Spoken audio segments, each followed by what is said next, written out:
Nigeria. I am Charles Ibe with the PM News on Television Nigerian. President Muhammadu Buhari and the ruling All Progressive Congress on Tuesday opened their defense in the suit challenging his victory at the February 23, 2019 presidential polls, following the decision of the first respondent in the suit, the Independent National Electoral Commission, INEC, not to call any witness to defend the petitions filed by the People's Democratic Party, PDP, and its presidential candidate, Atiku Abubakar, which is ongoing at the Presidential Elections Petition Tribunal. The PDP had named INEC, Buhari, and the All Progressive Congress, APC, as first, second, and third respondents, respectively, and is praying the tribunal to set aside the result of the election, in which Buhari was declared winner by INEC. At a sitting on Monday, counsel for the commission and senior advocate of Nigeria, Yunus Usman, said his client, INEC, will rely on the evidence it obtained from the petitioner's witnesses under cross-examination.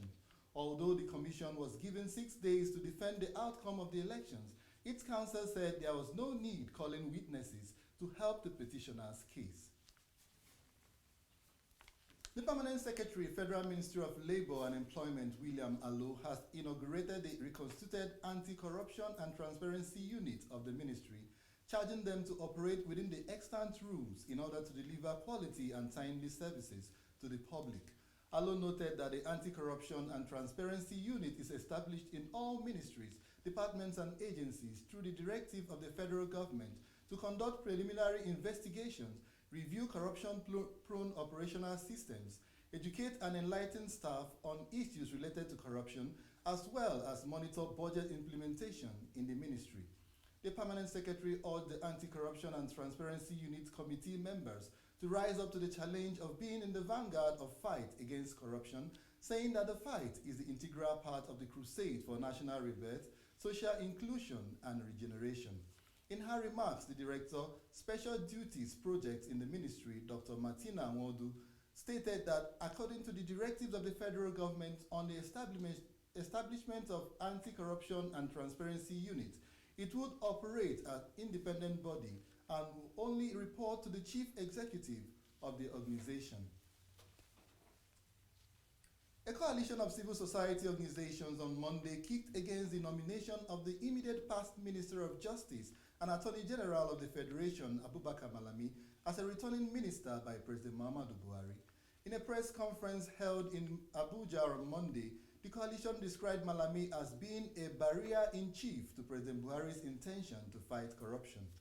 The signatories to the statement read before journalists are the African Center for Media and Information Literacy, YAGA, YAGA Africa, Civil Society Legislative and Advocacy Center, Center for Transparency, Lawyers Network Against Corruption, Peer Advocacy and Advancement Center for Africa, Power to Protest, Connected Development, Keen and Care Initiative, and Social Action.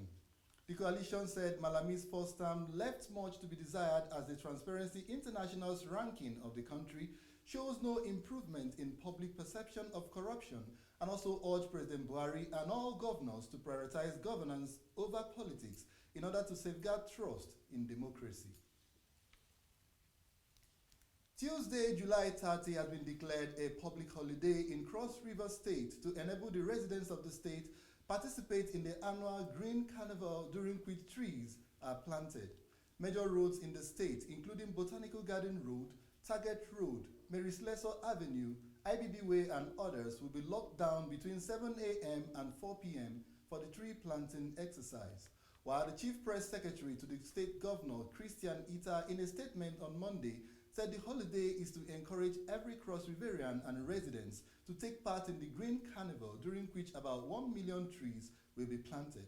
According to the statement, individuals, schools, homes, churches, mosques, ministries, government agencies and departments, banks, hospitals, and all business premises must ensure that they plant trees, adding that the tree planting drive underscores the state's readiness and commitment for forest conservation and management. We will take more reports after this break. Stay tuned. Wow! Television. Television Nigeria sparkling around the whole world. Welcome to Television Nigeria, the #1 fast-growing satellite TV based in the heart of Abuja, transmitting on the free-to-air bouquet on Night Concert platform. Television Nigeria, the home of movies, documentaries, music, birthday parties, entertainment, events, and many more. You can reach us at Television House opposite White House Mansion, Guzape area, Abuja, or visit us at www.tvn.com or call us on 080 9153 5054. Television Nigeria, the #1 choice of the whole world.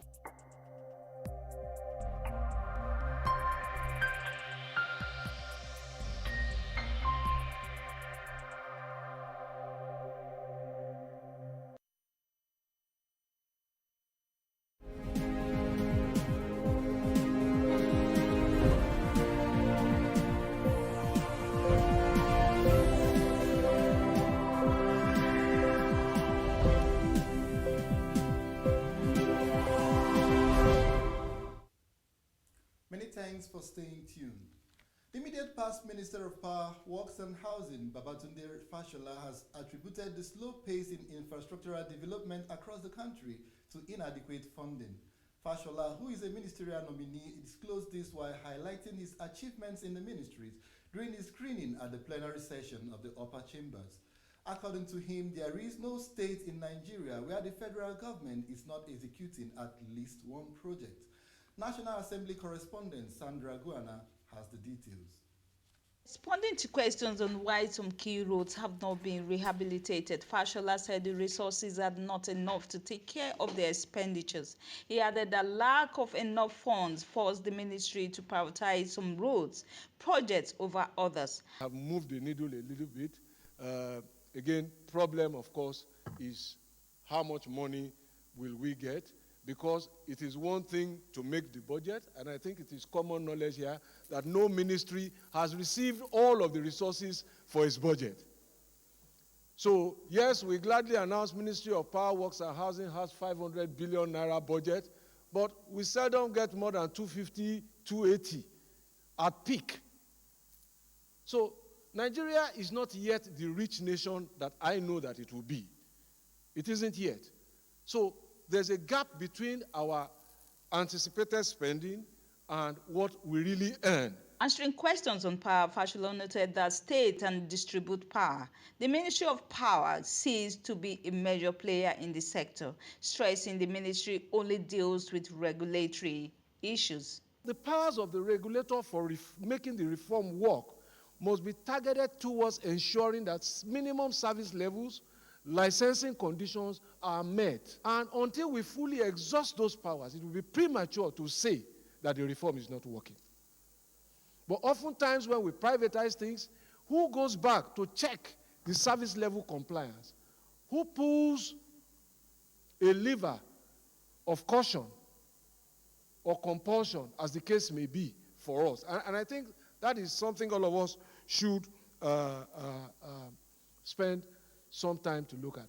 Speaking on procurement, Fashola said the nation's procurement law is not compatible with the speed which Nigerians want projects to be executed, lamenting that the law needs urgent amendment. The expectation that have been expressed here also for projects to be completed on time are not compatible. Our expectation of speed is not compatible with what we have enacted in our law, where we have to first do a procurement plan. When you finish that, it gets approved. Then you advertise it for 6 weeks. Then there are thousands of bids. Then we get human rights, civil society to come and witness everything. Then after that, then there are petitions and so on and so on. It is not compatible with the speed at which we want to move. So our law is holding us back. And the law is made for us. We are not made for the law. He, however, advised lawmakers to collectively adopt priority projects to ensure swift delivery. Sandra Guana, TVN News. The Economic and Financial Crimes Commission, EFCC, Ilorin Zonal Office has arrested the Director General, Kwara State Bureau of Small and Medium Enterprises Development, Shegun Cheowu, over alleged 2.2 billion naira fraud. In a statement signed by its spokesperson Tony Orilade, the anti-graft agency on Monday said it also arrested 6 other microfinance bank managing directors for alleged fraudulent misappropriation and mismanagement of funds. The arrested managing directors are Ogudu Samuel of Brightway Microfinance, AK Imam of Majin Gari Microfinance, Adeleke MS of Sincere Microfinance Bank, Yusuf Muhyiddin of Balogun Fulani Microfinance, Isa Abdurrashid of KCMB Microfinance Bank, and Oyebode Ashimiyu of Apples Microfinance Bank, among others. According to the statement, the arrests were triggered through an intelligence report that the accused fraudulently misappropriated about 2 billion naira given by the Kwara State government to assist market men and women across the 16 local government areas of the state, adding that investigations further revealed that at the point of granting the loans, Choewu and the 16 microfinance bank chiefs failed to follow due process.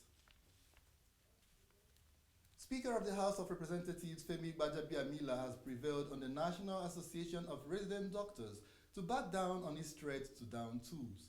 During the meeting on Monday with the medical practitioners and officials of the Federal Ministry of Health, Gbajabiamila was able to convince the two parties to reach an agreement on how to settle the contentious issues relating to the payment of outstanding salaries and allowances.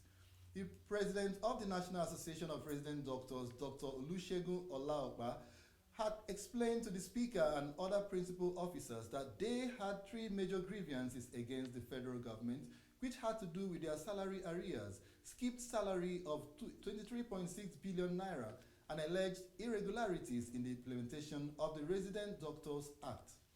Gbajabiamila was, however, able to get a commitment from both the Federal Ministries of Finance and Health that the arrears will be cleared within 3 weeks. The United Nations General Assembly has unanimously adopted a resolution declaring 2021 as International Year for the Elimination of Child Labor and have asked the International Labour Organization to take the lead in its implementation, urging the international community to step up efforts to eradicate forced labor and child labor.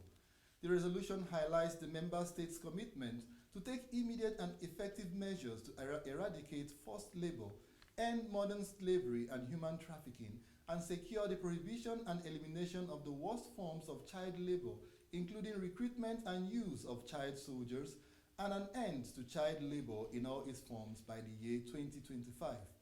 The International Labour Organization is known for working for the abolition of child labor throughout its 100-year history, and one of the first conventions it adopted was on the minimum age in industry, while substantial progress has been achieved in recent years because of intense advocacy and national mobilization backed by legislative and practical actions. Newspaper vendors in Awka, Anambra State on Monday declared an indefinite strike and suspended distribution of dailies following what they described as incessant harassment by government agents. A letter sent by the association to the secretary to the state government, Professor Solu Chukwuelobe, alleged harassment and extortion by officials of Operation Clean and Healthy Anambra Brigade. Chairman of the association, Imamweze, who signed the letter, said his members would stop distributing newspapers and magazines in the state until government assures them of their safety, lamenting that officials of Operation Clean and Healthy Anambra Brigade seized their tables and umbrellas while their members were being molested and beaten up, insisting that they were rendering legitimate and essential services to the people. And in sports, kidnappers of Beauty Siasia, mother of former Super Eagles coach Samson Siasia, has reduced their demand from 70 million naira to 50 million naira as they negotiate the release of the 76-year-old. Siasia's mother was kidnapped by unidentified armed men on July 15th alongside 65-year-old Florence Donana and her 17-year-old granddaughter from her home in Odoni, Sabama local government area of Bayelsa State. Samson Siasia praised the Nigerian police force for their efforts but pleaded that they intensify efforts towards the release of his mother, saying he can't match the fresh demands of 50 million naira. That's the PM News at this time on Television Nigerian. Do join us again at 4 p.m. for a global news update. And always remember that you can catch up on the rest of our programs on all our social media platforms and also on our webpage at www.tvn.news. Thanks for watching. I am Charles Ibe.